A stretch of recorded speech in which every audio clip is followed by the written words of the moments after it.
반갑습니다. 제가 어제 유튜브에서 도봉교회를 이렇게 찾아봐서 제가 2년 전에 설교한 모습을 좀 봤는데요.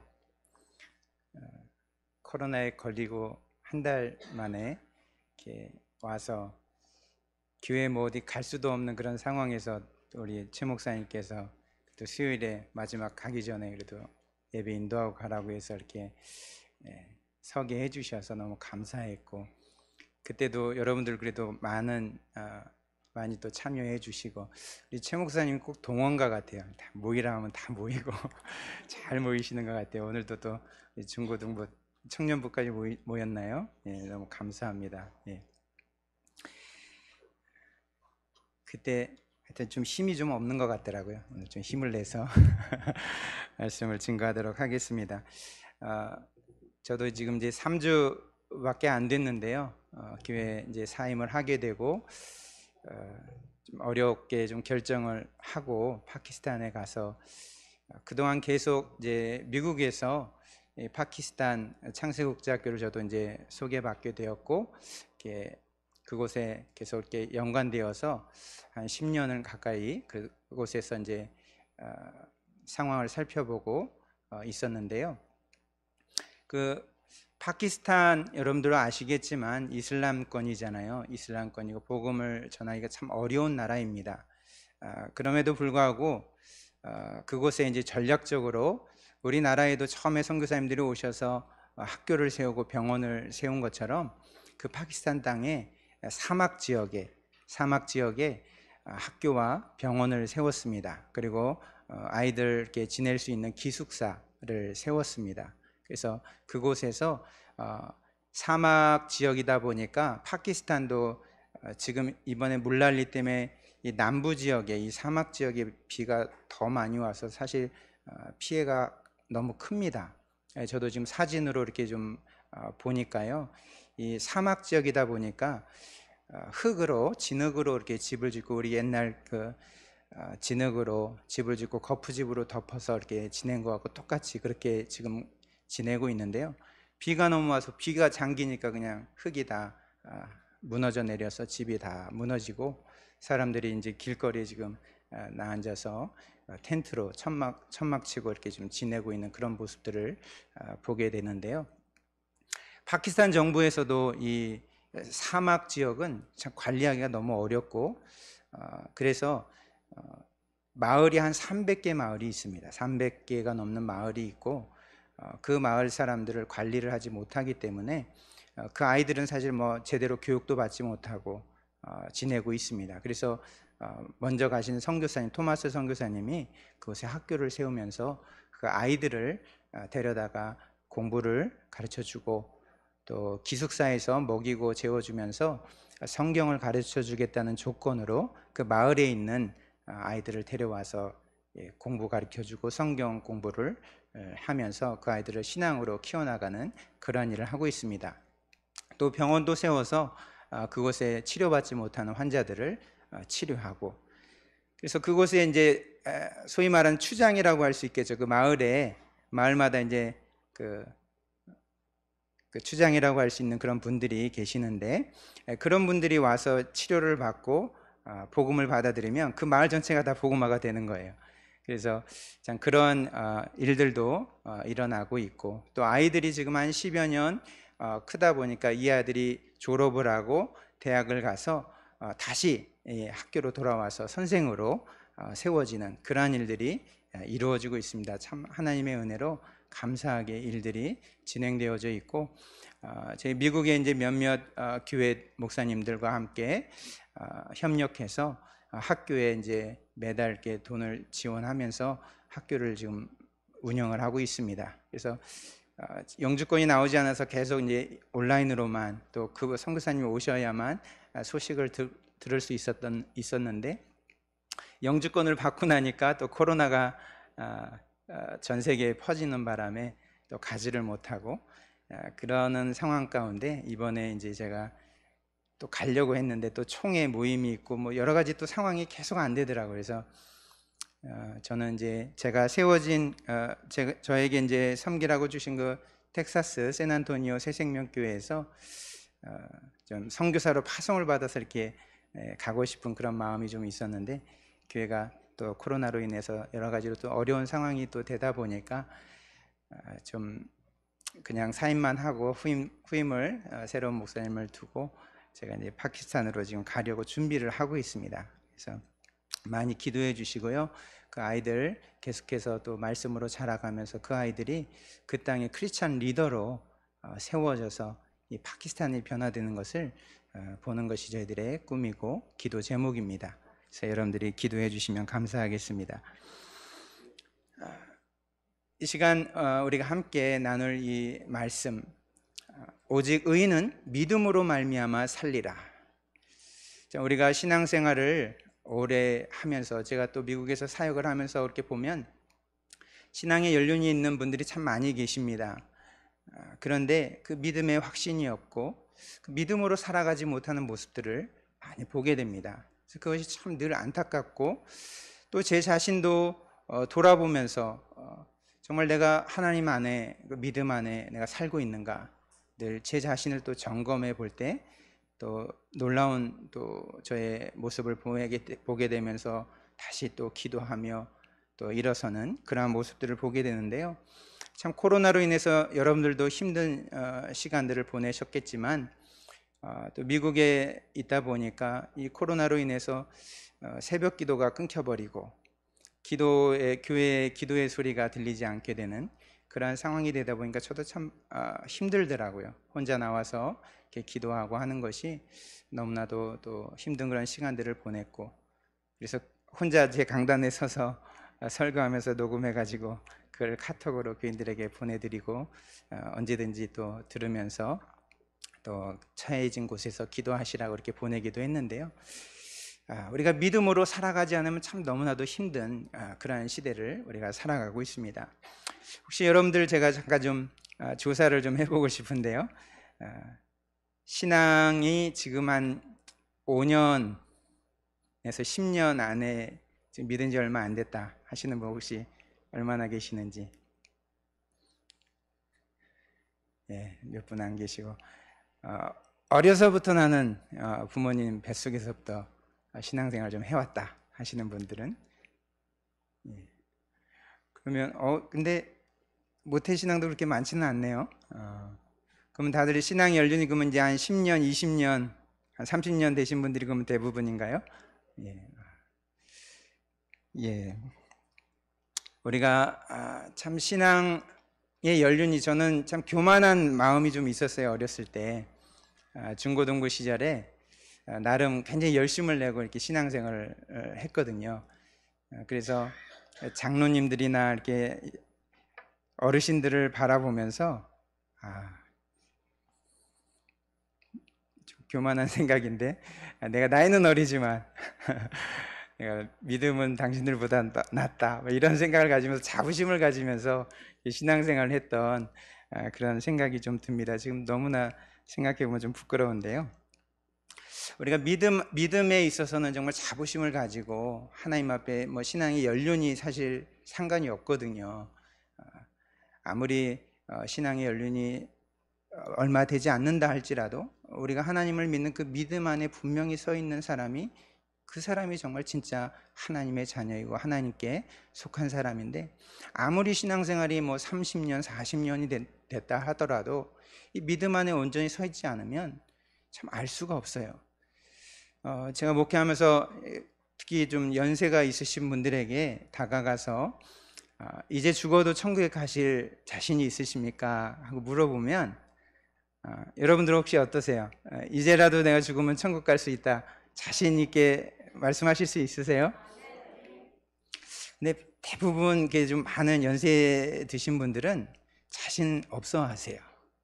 그래서 왜 그러세요? 그러면 지은 죄가 많아서, 지은 죄가 많아서, 하나님 앞에 또 바로 하지 못한 자신의 그런 모습들도 있고, 그런 모습들 때문에 천국에 갈 그 자신을 얻지 못하고 있는 그런 모습을 보면서 참 안타까운 마음이 들었습니다.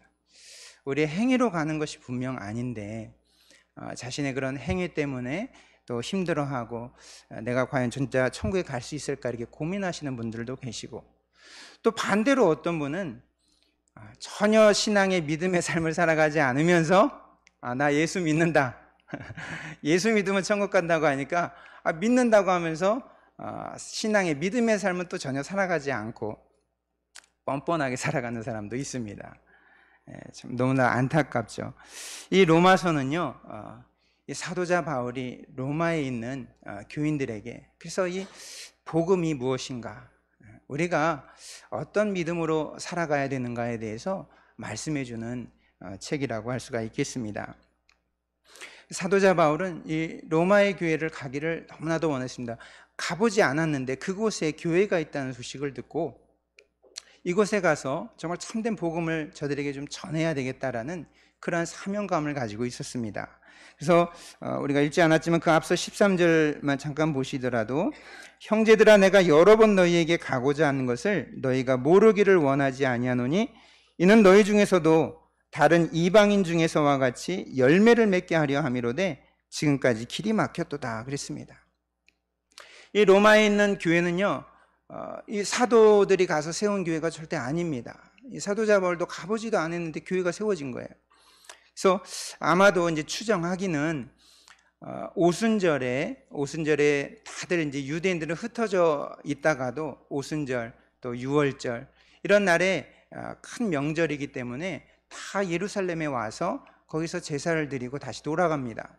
그렇기 때문에 이들도 아마 로마에 있던 유대인도 이제 제사를 드리러 예루살렘에 갔겠죠. 근데 오순절에 무슨 일이 일어났습니까? 우리 사도행전을 보면 잘 아시다시피 성령님께서 임하셔서 사도자 베드로와 12제자들이 불을 받고, 성령의 불을 받고 방언을 말하고, 이 방언은 랄랄랄라가 아니죠. 다른 랭귀지로 각 지역에서 각 나라에서 온 여러 사람들의 그 언어로, 그 난곳 방언, 그곳에서 태어난 사람들이 말하는 그 언어로 복음을 전한 것이죠. 그 복음을 사람들이 받고 정말 예수님을 믿고 그리스도인이 된 사람들이 3,000명, 5,000명이 되지 않았습니까? 많은 사람들이 예수님을 믿게 되었고, 그래서 예수님을 믿고 돌아간 그 유대인 가운데 로마에 돌아가서 교회를 세운 이러한 일이었을 것이다 라고 이렇게 추정들을 하고 있습니다. 그래서 바울은 이 로마에 있는 교회가 세워졌다는 소식을 듣고 참 그리스도의 참 복음인 이 핵심, 자기도 정말 그리스도를 믿지 못했잖아요.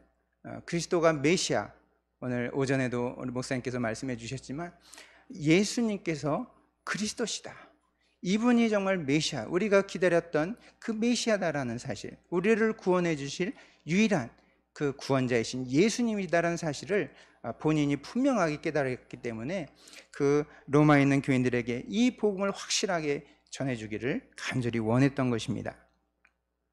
그래서 이 로마서에는 복음의 핵심이 아주 잘 들어있는데요, 믿음으로, 우리가 믿음으로 의롭게 된다는 사실입니다. 그래서 믿음으로 의롭게 된 우리가 오직 의인은 또한 믿음으로 또한 살아간다는 그 사실을 분명하게 전해주는 것이 바로 이 로마서입니다. 직접 가서 전해주고 싶었지만 가지 못해서 이렇게 편지로 쓰게 되었는데, 이렇게 편지로 쓰게 되어서 이것이 얼마나 또 감사하게 우리가 오늘날 또 이 복음의 핵심을 널리 또 우리가 접하게 될 수 있게 된 것입니다. 그래서 이 복음의 진리가 얼마나 깊이 담겨 있는지요, 이 로마서를 데이비드 마틴 로이드 존스 목사님은요, 여러분 요즘 영국 여왕이 이제 죽었을 때 그 웨스트민스터 사원을 또 지나갔잖아요.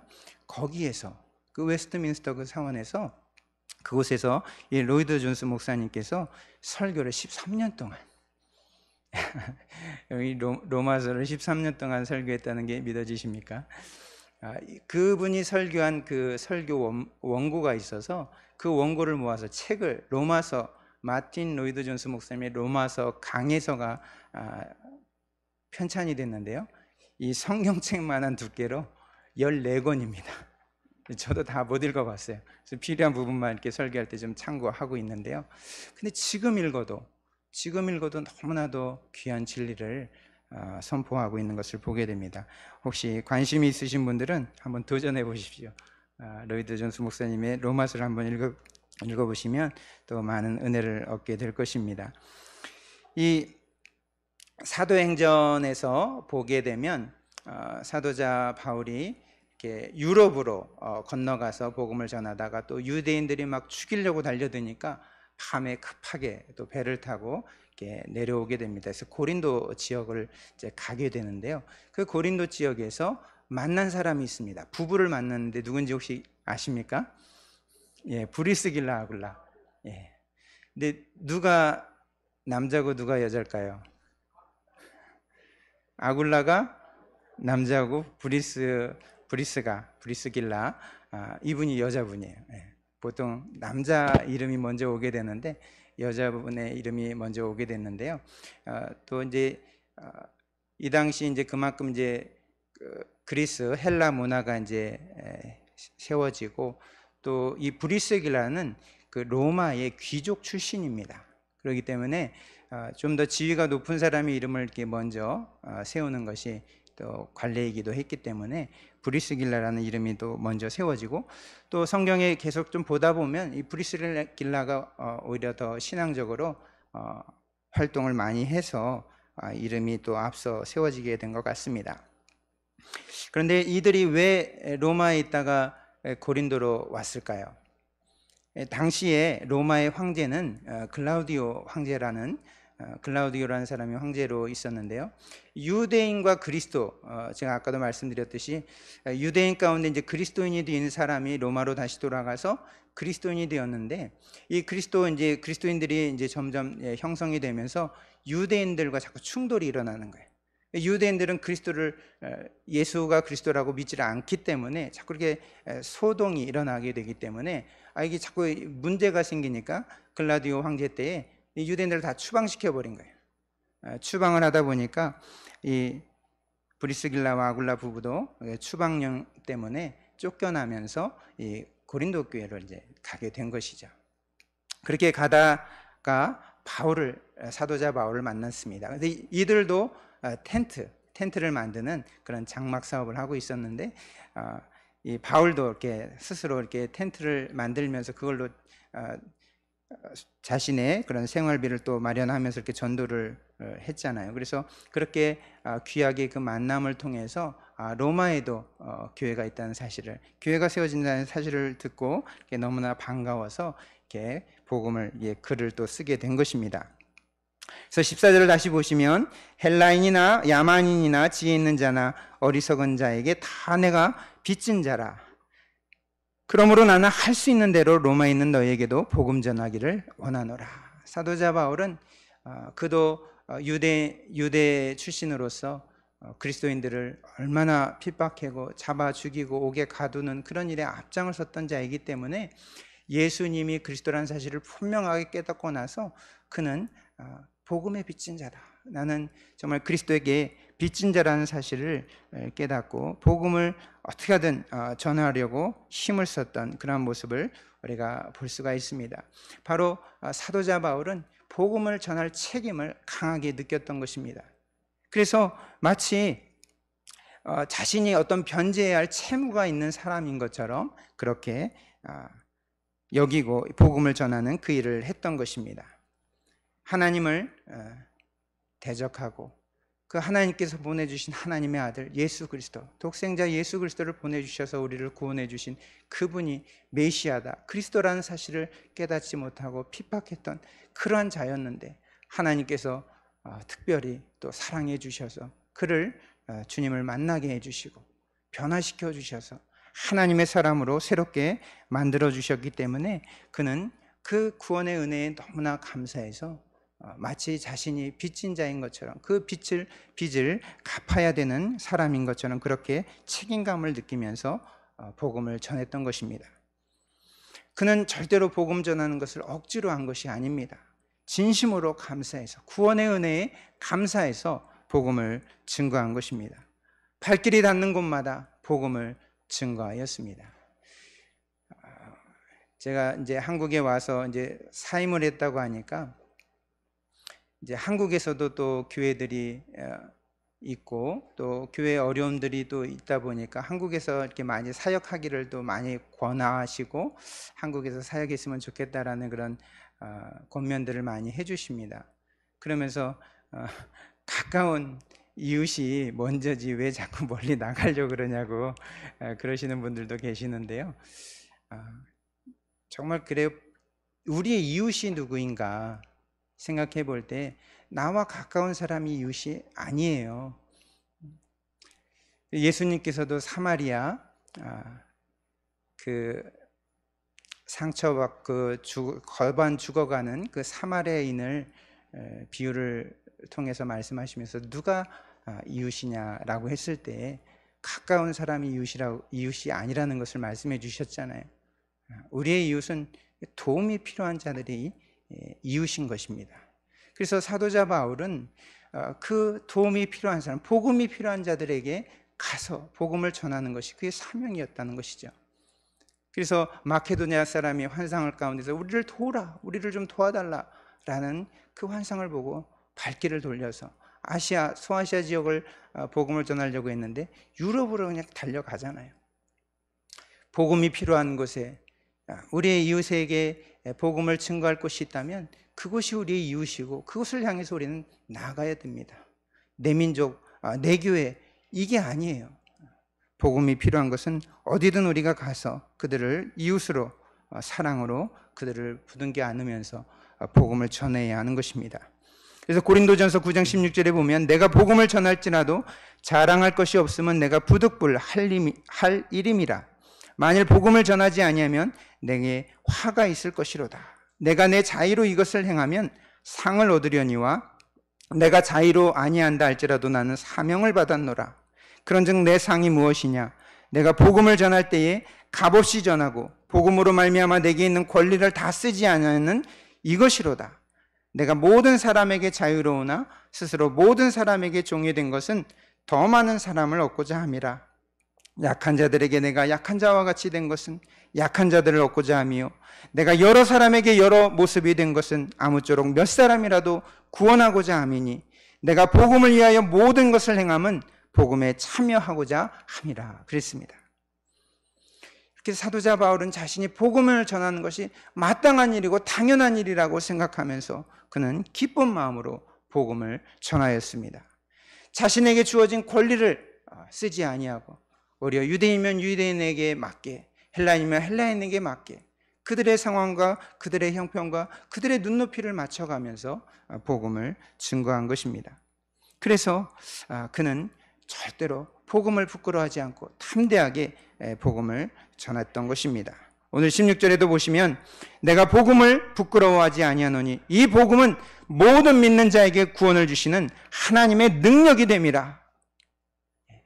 이 복음은요 모든 믿는 자에게 주시는 하나님의 능력이 된다라는 사실을 우리는 기억해야 하겠습니다. 여러분 당시에 이 사도자 바울이 처했던 그 당시에 로마에는 철학자도 많고 학자들이 많이 있고 지식인들이 많이 있었습니다. 다양한 종교와 그런 사상들이 보급되어 있는 그러한 시대에 그가 살고 있었는데 이 철학이나 과학에 익숙했던 사람들이 이 복음을 십자가를 바라볼 때에 어떠했을까요? 지금도 그렇지만 이 십자가의 복음이 참 어리석어 보입니다. 멀쩡하게 젊은 청년이 30대 젊은 청년이 십자가에 달려서 죽었는데 그가 메시아라고 그를 믿어야 구원을 받는다고 하니 얼마나 황당한 소리로 들렸을까요? 그를 믿으면 영생을 얻고 그를 믿지 않으면 지옥에 간다고 하니 이게 무슨 말도 안 되는 소린가. 이 철학자들과 지식인들이 바라볼 때에는 믿겨지지가 않는 것입니다. 너무나도 어리석게 보인 것입니다. 이 그리스도인들을 하면 정신 나간 사람처럼 보인 것입니다. 그래서 고린도전서 1장 18절에도 보면 십자가의 도가 멸망하는 자들에게는 미련한 것이요 구원을 받는 우리에게는 하나님의 능력이라 그랬습니다. 우리는 십자가에 못 박힌 그리스도를 전하니 유대인에게는 거리끼는 것이요 이방인에게는 미련한 것이로되 오직 부르심을 받은 자들에게는 유대인이나 헬라인이나 그리스도는 하나님의 능력이요 하나님의 지혜니라 그랬습니다. 그리스도가 그 어떤 철학기나 지식보다도 가장 뛰어나고 아름답고 더 위대한 것이라는 사실을 우리는 기억해야 할 것입니다. 사도자 바울 얼마나 똑똑한 사람입니까? 가말리엘 그 문화에서 수제자로 세워진 사람이었습니다. 그의 지식을 따라갈 사람이 없습니다. 그도 철학자들과 스토아 학파들 이런 사람들과 논쟁을 할 수 있을 정도로 굉장히 똑똑한 사람이고 지식이 있었던 사람입니다. 그러나 그는 그 어떤 것도 그리스도보다 더 뛰어난 지혜는 없다는 것을 깨닫고 그리스도를 가장 보배로 생각하고 가장 귀한 지혜로 생각하면서 모든 것을 배설물과 같이 여기면서 그리스도만을 바라보며 나아갔던 것입니다. 복음은 죽은 영혼을 살리는 유일한 길입니다. 예수 그리스도 외에 다른 길이 없습니다. 복음만이 우리를 살리고 그리스도만이 우리에게 영생을 주는 것입니다. 우리는 우리에게 영생을 주시는 이 유일한 예수 그리스도를 믿어야 구원을 얻는 것입니다. 다른 것으로는, 다른 방법으로는 구원을 얻을 길이 없는 것입니다. 아무리 착하게 살고 아무리 선하게 산다 할지라도 그것이 우리를 구원으로 이끌어 줄 수가 없는 것입니다. 바로 복음이 그리스도가 우리에게 구원을 주시는 하나님의 능력이 된다는 사실을 믿으시기 바랍니다. 복음이 가장 위대하고 능력이 있습니다. 복음은 우리가 부끄러워해야 될 것이 아닙니다. 오히려 자랑을 하고 자랑스럽게 우리가 외쳐야 할 것이 바로 복음입니다. 복음은 또한 우리가 지식으로 얻는 것이 결코 아닙니다. 우리 마음에 성령님께서 역사하셔서 그리스도를 믿어지게 하시고 그 그리스도를 통해서 우리가 주님을 만나고 그 안에 영생이 있고 그 안에 소망이 있고 그 안에 천국의 기쁨이 있다는 사실을 깨닫고 우리가 찬양하며 영광을 돌리며 나아갈 수 있게 되는 것입니다. 그래서 이 복음을 정말 온전히 깨달은 사람, 이 그리스도를 정말 만난 사람은요, 그 안에 생명이 있고 살아 움직이는 역사가 있기 때문에 태도가 다릅니다. 눈빛이 다릅니다. 분명합니다. 절대로 이 세상을 헛되게 살아갈 수가 없는 것입니다.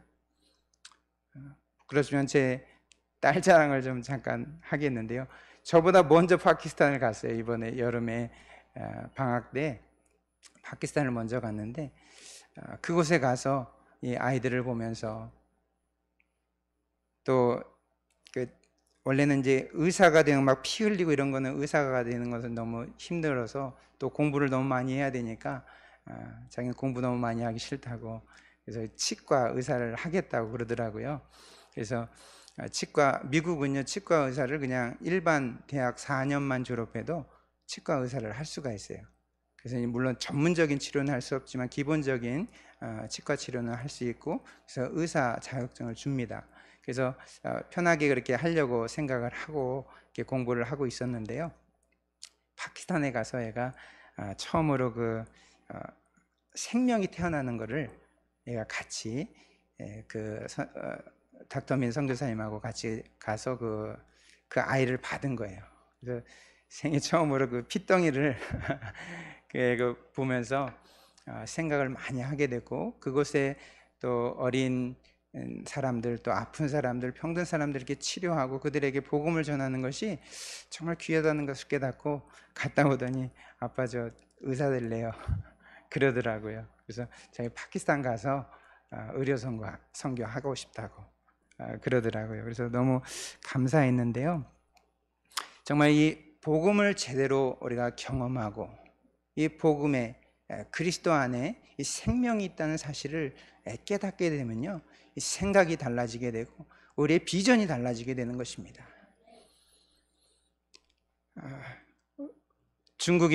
저도 중국에도 가보고 했지만 중국에는 그 삼자교회는 형식적으로 중국이 이제 종교의 자유를 준다고 해서 그 공안들의 지도를 받으면서 그 감시 체계 하에 유지되는 교회가 삼자교회라고 합니다.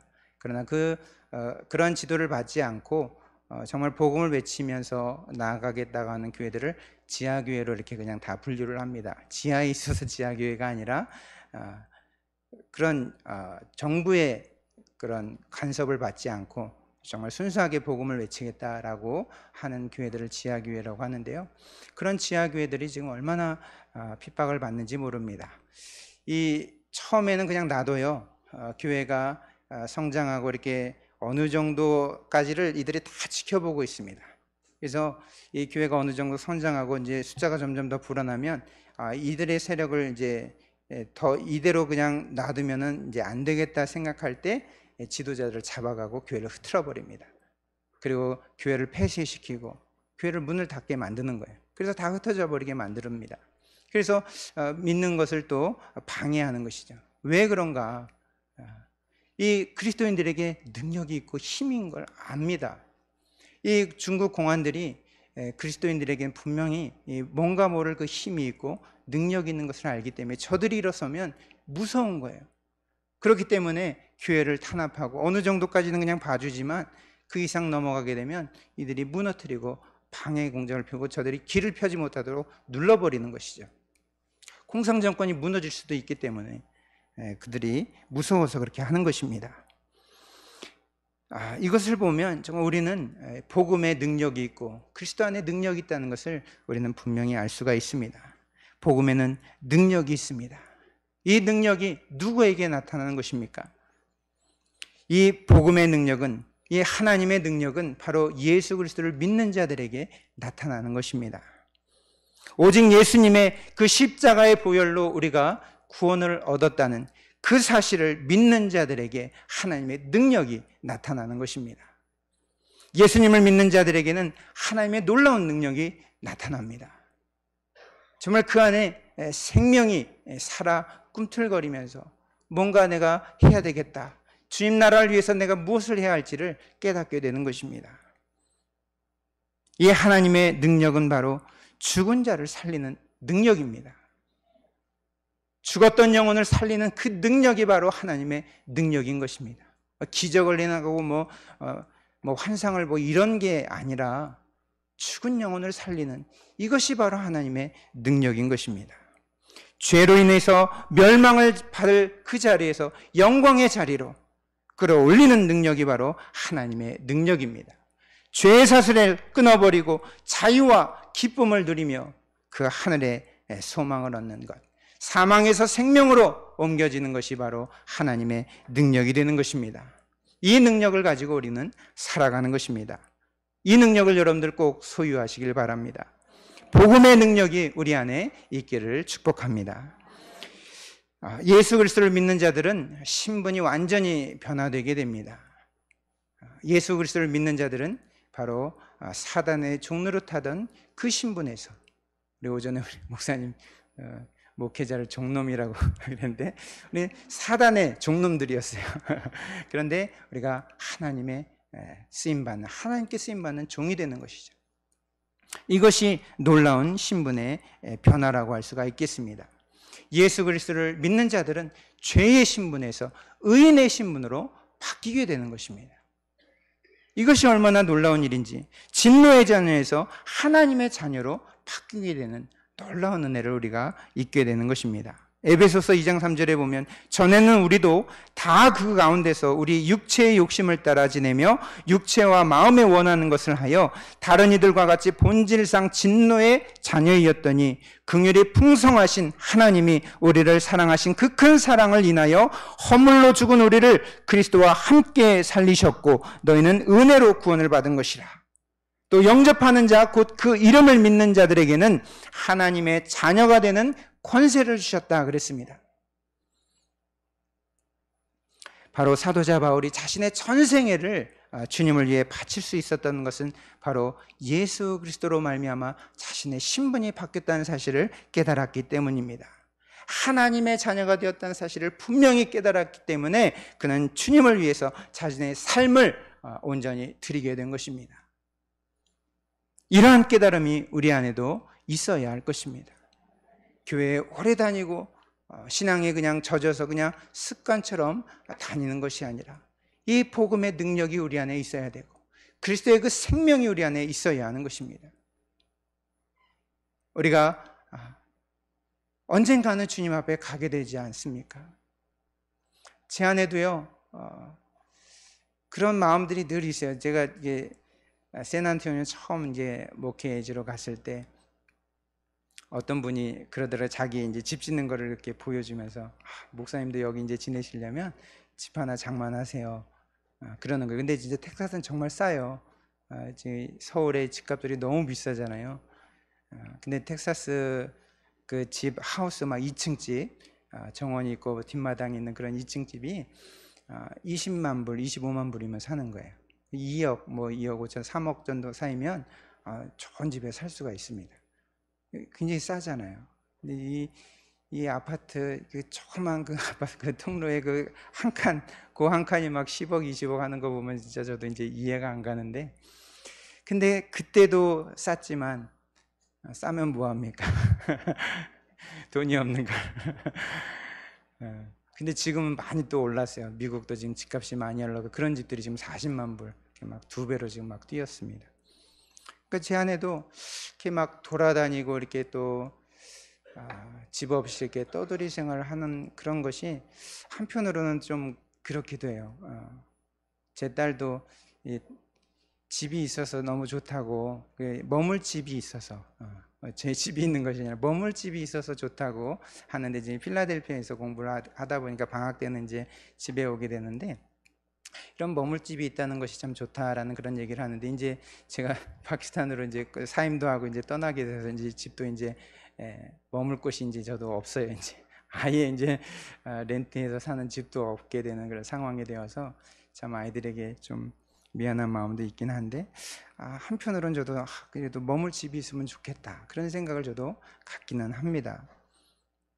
그러나 그런 것이 사실 그런 것에 자꾸 미련을 두고 소망을 두게 되면 우리가 그 천국을 바라볼 수가 없고 그리스도 안에서 우리가 해야 할 일들을 잊어버리게 되는 거예요. 망각하게 되는 것입니다. 복음에는 하나님의 의가 나타나서 믿음으로 믿음에 이르게 한다 그랬습니다. 이 믿음을 우리가 가지고 살아가야 합니다. 오직 의는 믿음으로 말미암아 산다 그랬습니다. 여러분, 믿음을 가지고 사시기 바랍니다. 복음에는 하나님의 의가 나타난다 그랬습니다. 이때 하나님의 의는 바로 하나님의 그 공의를 말하는 것인데, 하나님의 심판을 뜻하는 것은 그것도 포함되어 있지만, 여기서는 하나님의 심판만을 뜻하는 것이 아니라 하나님의 그 사랑을 우리에게 말씀해 주고 있는 것입니다. 하나님께서 분명 죄에 대한 심판을 하십니다.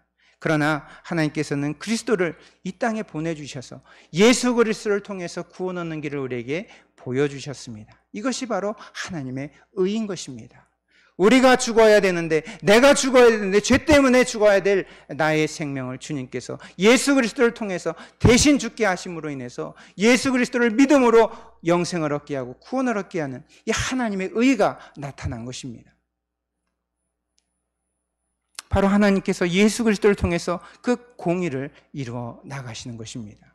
죄에 대해서 반드시 심판은 해야 되기 때문에, 그러나 죄의 심판을 피할 사람은 아무도 없기 때문에 하나님의 그 공의를 행하시면 우리는 모두 다 죽을 수밖에 없기 때문에 예수님을 보내주셔서 그 예수님을 대신 심판받게 하시고 우리를 살려주신 것입니다. 그래서 우리 인간은 그 예수님이 아니고서는, 예수님을 통하지 않고서는 그 누구도 의인이라고 할 사람이 없는 것입니다. 이 복음에 하나님의 의가 나타나는 것은 율법으로 구원을 얻는 것이 아니라는 것을 우리에게 분명히 말씀해 주는 것입니다.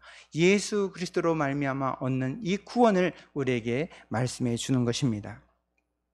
종교개혁자인 마틴 루터, 여러분도 아시겠지만 그는 죄에 대해서 심판하시는 하나님을 두려워했습니다. 그래서 죄를 지을 때마다 그 죄에 대해서 끊임없이 자신 스스로를 채찍질하면서, 실제로 예수님이 맞으셨던 그 채찍을 벽에 걸어놓고 그 채찍을 치는 거예요. 그 당시 채찍은 그냥 가죽 채찍이 아니라 가죽에 뭐 뼈가루까지 붙여갖고 치면은 살점이 떨어져 나가는 그러한 고통을 주는 채찍입니다. 그런 죄를 끊어버리기 위해서 자신 스스로를 그 채찍에 치면서 회개를 하고, 또 무릎으로 계단을 올라가면서 죄를 끊어버리려고 무지하게 노력을 했던 사람입니다. 그러한 그가 바로 이 로마서 1장 17절에 복음에는 하나님의 의가 나타나서 믿음으로 믿음에 이르게 하나니 하나님 기록된 바 오직 의는 믿음으로 말미암아 살리라. 이 말씀에 깨달음을 얻게 되어서 이렇게 해서 구원받는 것이 아니구나. 이렇게 한다고 죄가 없어지는 것이 아니구나. 예수 그리스도를 통해서 우리의 죄가 다 용서를 받는 것이구나. 그래서 오직 의는 믿음으로 사는 것이구나. 이것을 그가 깨달은 것입니다. 그래서 그에게는 오직 믿음, 이 믿음을 가지고 종교개혁을 한 것입니다. 예수 그리스도를 믿어야만, 믿음으로 우리가 구원을 얻는 것이지 절대로 율법적인 어떤 행위를 해서 구원을 얻는 것이 아니다라고 선포하게 된 것입니다.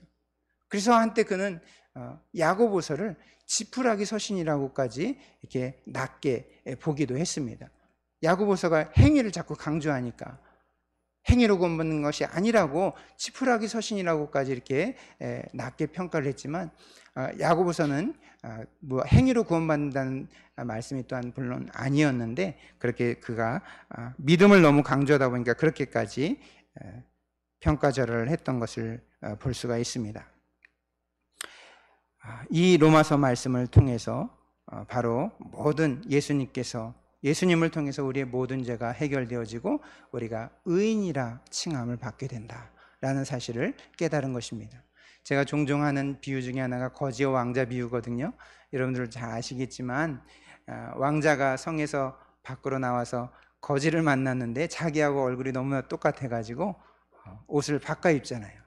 옷을 바꿔 입어서 너가 이제 왕자해라. 내가 이제 바깥 세상에서 자기는 자유롭게 한번 지내보고 싶어서 서로 바꿔서 생활을 하게 되는데, 그거와 마찬가지예요. 거지였던 죄인의 신분이었던 우리에게 하나님께서 예수 그리스도를 통해서 의의 옷을 입혀주신 거예요. 그래서 우리의 모습은 의인이 아닌데 예수님을 통해서, 그 예수님께서 입혀주신 의의 옷을 통해서 우리가 의인이라 칭함을 받게 되는 것이죠. 그래서 그 거지가 왕자가 아닌데 왕자로 사람들이 생각을 하는 거잖아요. 그와 마찬가지로 하나님께서 그렇게 우리를 의인이라 칭해 주시고 인정해 주신 거예요. 법적으로 인정을 해 주시는 것입니다. 얼마나 감사한 일입니까? 전혀 왕자가 될 자질이 못 되고 그냥 떨어진 거 주워 먹는 그런 거지 같은 생활을 하던 우리의 삶을 주님께서 완전히 신분을 변화시켜서 궁궐에서 살 수 있는 그러한 은혜를 베풀어 주신 것입니다. 그것을 우리가 분명하게 깨닫고 우리가 신앙 안에서, 믿음 안에서 우리의 모습을 이제 돌아보면서 살아가야 합니다. 거지가 왕자가 됐기 때문에 이 한순간에 그 바뀐 삶을 살아가는 것이 쉽지가 않습니다. 거지의 습관이 묻어 있잖아요. 우리도 마찬가지예요. 하나님께서 우리가 예수 그리스도를 믿음으로 의인이 됐다고 하지만 우리의 더러운 죄성들은 남아 있습니다. 그래서 의의 그 삶을 온전히 우리가 살아가지 못하는 것이죠. 우리 안에 여전히 더러운 습성들이 남아 있어서 사람들을 욕하고 저주하기도 하고 시기하기도 하고 질투하기도 하는 것이죠. 그래서 우리는 모두가 죄인이라고 또 고백하면서 주님 앞에 나아가야 하는 것입니다. 하나님께서 우리를 의인이라 칭해 주셨지만 죄인임을 우리가 고백하고 나아가야 하는 것입니다. 어떤 사람은 내가 이 정도 살았으면 내가 그래도 착하게 산 것 아니냐, 내가 왜 죄인이냐라고 말하는 사람도 있습니다. 감옥에 가지 않고 법 없이도 살 수 있다고 생각하기 때문에 자기는 의롭다라고 생각을 하는 것이죠. 그러나 이 세상은 드러나는 어떤 죄악된 행위를 하는 사람을 죄인으로 취급해서 감옥에 보내지만 하나님의 그 공의의 심판은 하나님의 그 기존 심판대에서 볼 때는 하나님께서는 드러나는 행위뿐만 아니라 드러나지 않는 우리의 그 속 안에 있는 죄성까지도 주님은 다 보시기 때문에 죄인이 의인인 사람은 아무도 없고 죄인이 아니라고 할 사람이 아무도 없는 것이죠. 이 앞에 서서 말씀을 선포하는 제 자신도 하나님 앞에 서면 사실 너무나도 부끄럽고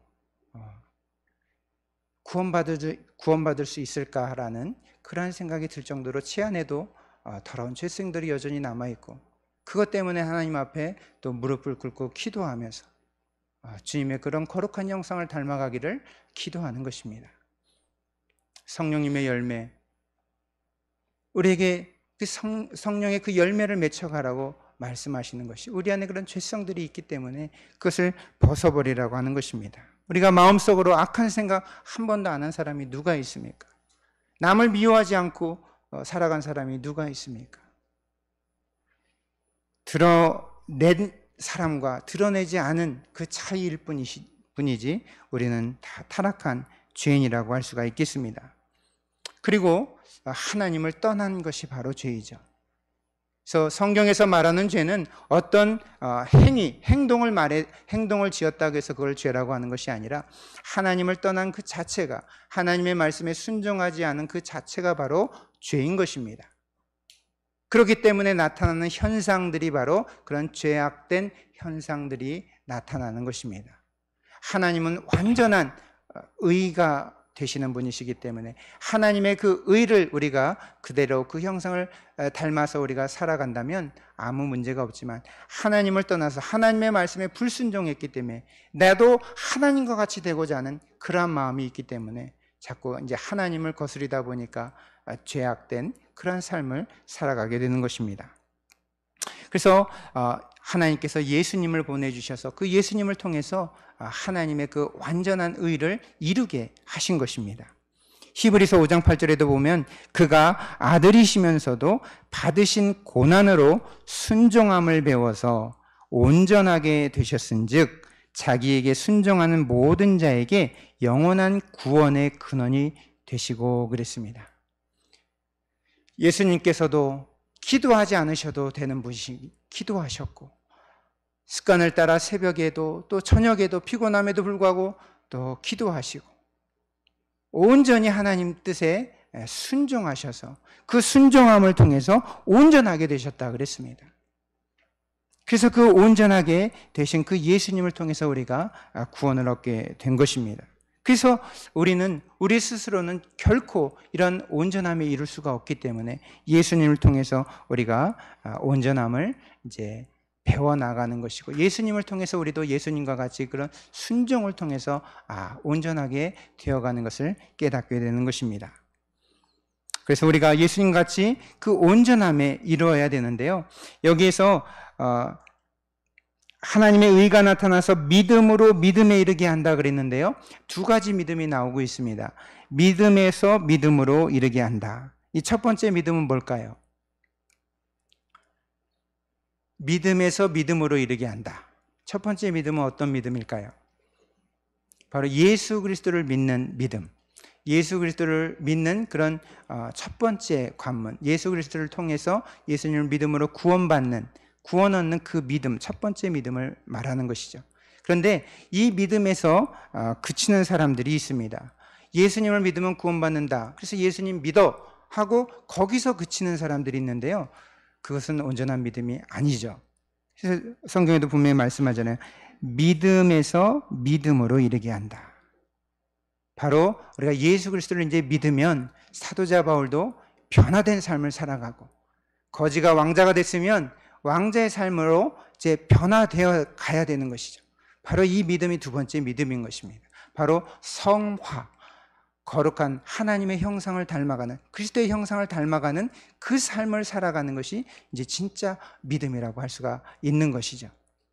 그래서 이 믿음으로 우리가 의인이 되었지만, 이 믿음 안에서, 그리스도를 믿는 그 믿음 안에서 이제 그리스도의 형상을 닮아가는 그 노력을 우리가 해야 저 사람이 정말 주님을 믿는 사람이구나 라는 것을 우리가 확인할 수가 있게 되는 것입니다.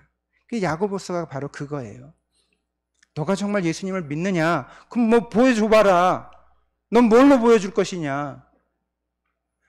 믿는다고 하면서 어떻게 그렇게 마음대로 살아가느냐? 그럴 수 없다는 거예요. 여러분들이 예수 그리스도를 믿으면 정말 주님을 위해서 여러분들이 변화된 그러한 모습이, 삶의 모습이 있어야 되는 것입니다. 이러한 변화된 모습이 없으면 내가 정말 예수님을 믿는가 돌아보셔야 돼요. 정말 철저하게 여러분들이 여러분 자신을 다시 돌아보면서 경각심을 가져야 합니다. 내가 정말 주님을 온전히 믿고 있는 거 맞는가? 이것을 여러분들이 분명하게 깨닫시고, 진짜 믿음은 우리가 더 성숙한 믿음으로 가게 만듭니다. 사도자 바울이 예수님을 만나고 나서 온전히 변화돼서 가는 곳곳마다 복음을 전하는 자로 변화된 것처럼, 여러분들이 정말 예수님을 믿었다면, 이제 예수님을 믿고 구원받았다면 여러분들도 변화된 삶을 살아가야 됩니다. 복음을 부끄러워하지 아니하고 복음을 증거하는 그런 삶을 여러분들이 살아가셔야 됩니다. 예전에 잘못된 습관들, 이 시기하고 욕하고 비난하고 했던 그런 모든 것들을 떨쳐버리고 이제는 주님의 형상을 닮아가며 사람을 격려해주고 일으켜 세워주는 그런 말들을 하면서 서로 사랑 가운데 서로 보듬으면서 기도하면서 나아가는 그런 삶으로 우리가 바뀌어져 나가야 우리가 진정한 믿음에 이르게 된다라고 할 수가 있는 것입니다. 의인이 되는 조건은요, 믿음밖에 없습니다. 믿어야 하는 것입니다. 예수님을 나의 구주로 믿고 그 믿음 안에서 이제 주님께서 말씀해 주신 이 말씀에 순종함으로, 예수님께서 순종함으로 온전함을 이루셨던 것처럼 우리도 주님께서 우리에게 주신 이 말씀에 이제 순종함으로 온전함을 이루어 나가야 하는 것입니다. 그래서 히브리서 6장 1절에도 그러므로 우리가 그리스도의 도의 초보를 버리고 완전한 대로 나아갈지니라 그랬습니다. 이제 더 이상 나 예수 믿어, 나 천국 가, 그런 초보적인 신앙을 이제 좀 벗어버리고 정말 주님을 향해서 여러분들이 어떠한 고난도 두려워하지 않고 주님을 위해서 여러분들이 향해 나아가는 그러한 믿음을 여러분들이 가지시길 바랍니다. 의인의 삶을 살아야 됩니다. 하나님의 자녀가 되었으면 이제 하나님의 자녀답게 우리가 살아가야 되는 것입니다. 베드로후서 3장 18절에도 오직 우리 주 곧 구주 예수 그리스도의 은혜와 그를 아는 지식에서 자라가라 그랬습니다. 자라가시기 바랍니다.